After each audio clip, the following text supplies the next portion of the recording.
Hey, Dr. Gigglez here from the Hauntapolooza PODCAST. Today's video, we're talking about Revenge of the Toothfairy haunted house that is at Universal Studios Orlando.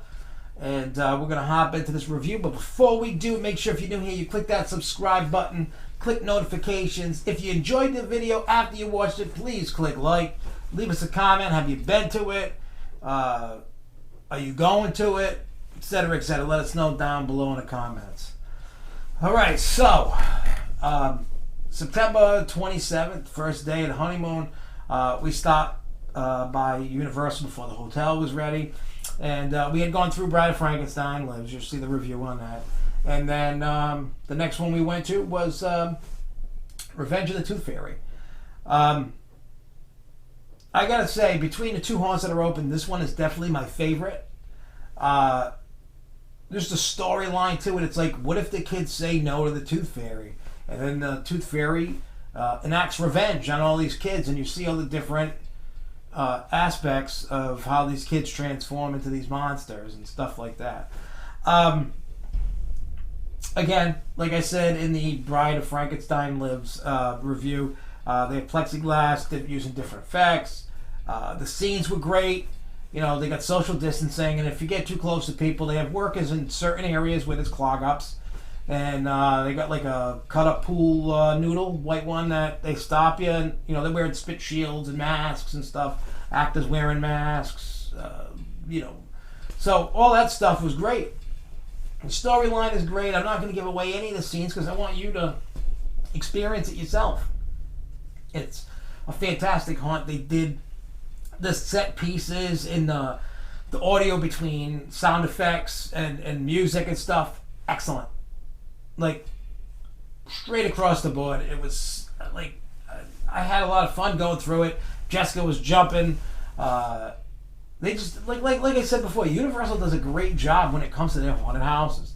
And then with COVID-19 and Halloween Horror Nights being canceled, they took what they had and they turned it into something that's pretty awesome. I applaud any haunted attraction, period, for opening and, you know, spending the money on the plexiglass and the hand sanitizer. And one thing to note, they're going into any attraction inside Universal Studios, they're giving you hand sanitizer. They're squirting your hands. Going, here you go, have some hand sanitizer. Everything is high touch inside these attractions. You know, especially like a haunted attraction, you're running around, you're trying to get away. You might get scared and touch the wall, you know what I mean, something. I didn't touch anything, thank God, but, you know, I'm not a scumbag. I wash my ass. I stay away from people. I wear my mask. I'm good, you know.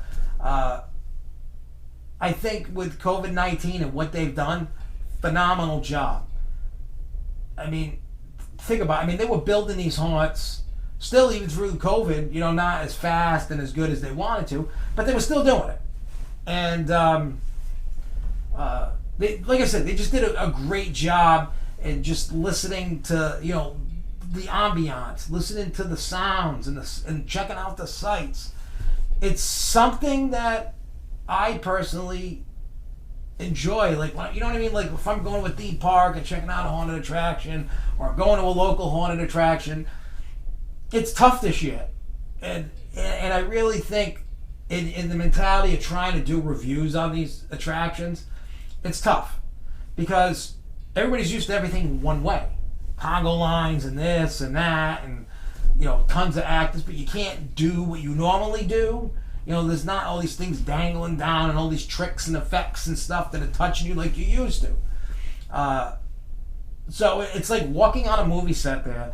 It's just to have that whole revenge, you know what I mean? It's like a creepy vibe with the Tooth Fairy, and to enact this revenge on everybody and all these kids that are little booger faces that don't want to, you know, listen to the Tooth Fairy. They don't want to partake. So this is what happens to your ass. And that's what's great about it. Top to bottom, I give this one a 5 out of 5. It was just awesome. Storytelling was great. Effects, audio, actors, everything was on point. Loved it.